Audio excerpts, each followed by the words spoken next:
The modern era of bodybuilding can be summarized in two simple words: mass monsters, where if you're not a 300-pound hulking monster who suffers with heart problems and strokes due to your immense PD use, then do you even live?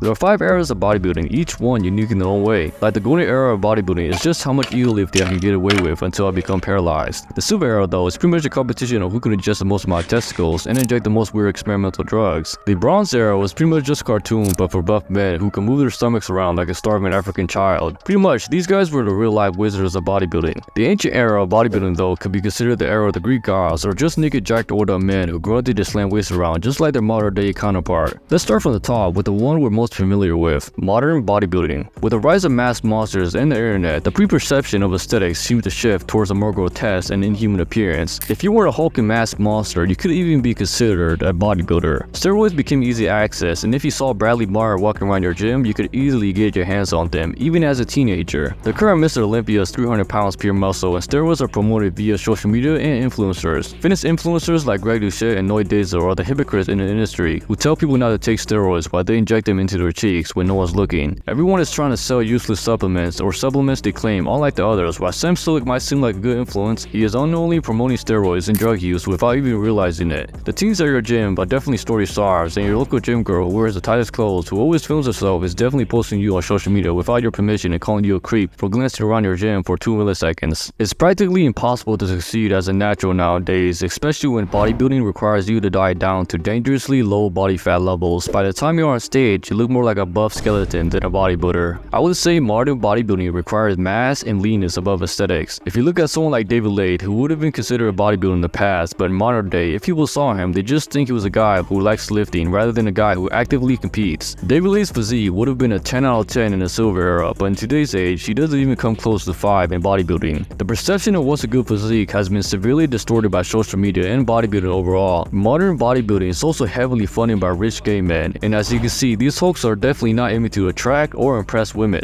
This is why modern bodybuilding is gay.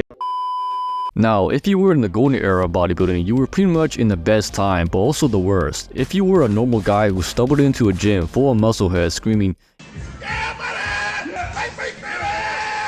you'd probably be scared off, because I'd be. But there were quite a few who fell in love with the gym during a time where bodybuilding was slowly increasing in popularity, but not as much as today, since social media skyrocketed the popularity of modern bodybuilding. In the golden era, we had legends like Arnold and Frank Zane. If you were a bodybuilder at that time, you were definitely having the time of your life, ego lifting and injecting growth hormones like it was a regular day-to-day thing, as it wasn't really hidden or promoted. Steroid use was between people who lifted and competed. During these times, natty bodybuilders would be competing against enhanced bodybuilders, which is why Arnold hopped on the juice after learning that his competition were all on the secret sauce. Everyone was pretty much chill in this era, unlike the roid-raging, insecure, egotistic behemoths of modern day bodybuilding. But everyone was also really whack during these times, as some would use cocaine and heroin as pre-workouts.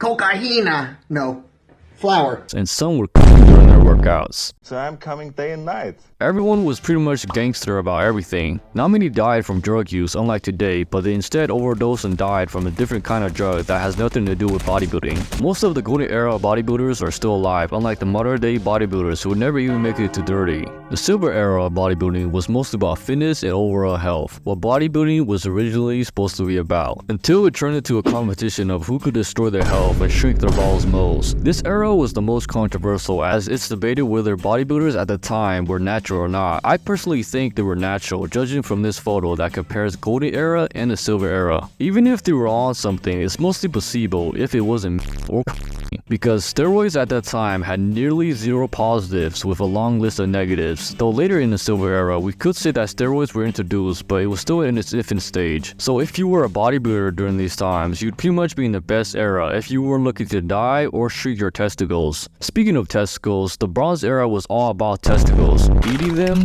draining them, extracting them, and a lot of other things. The average man believed that if they followed the 9 essential tenets without injecting steroids into his ass and lying to everyone part, they could increase their strength and sex drive, but most of these things were placebo, as they would have to eat 100 kilos of bull testicles, which only your mother could do. Even if you did go for Liver King and start working at a gender reassignment clinic, you still wouldn't have enough to actually gain any benefits from. The bodybuilders in this era were called strongmen, and yes, they were definitely smaller than modern day bodybuilders, but that doesn't doesn't mean they weren't big. The biggest at that time weighed 265 pounds and had a six-pack. Hermann Gonor was pretty much a certain someone who, if instead of becoming a dictator after being rejected from art school, became a strongman instead. Speaking of art school, the ancient era bodybuilders, which were the Greeks, looked at bodybuilding as an art, and in this art, it contains a lot of grunting, oiling up, and a lot of naked men. As you guys know, the Greeks liked each other a little too much, but we're not gonna get too into that. Ancient Greek bodybuilders were admired and had the physiques of Greek gods. They knew about progressive overload and they used weights just like modern day bodybuilders. They would carve giant rocks and lift them to develop their physiques. Many people think our ancestors were stupid, but most modern day ideas are just the better and more improved versions of stupid ideas. If our ancestors didn't discover fire, we'd all be swinging through the trees and walking on all fours still. The same with bodybuilding. The bodybuilders in the past were all that different from the modern day ones. They lifted heavy,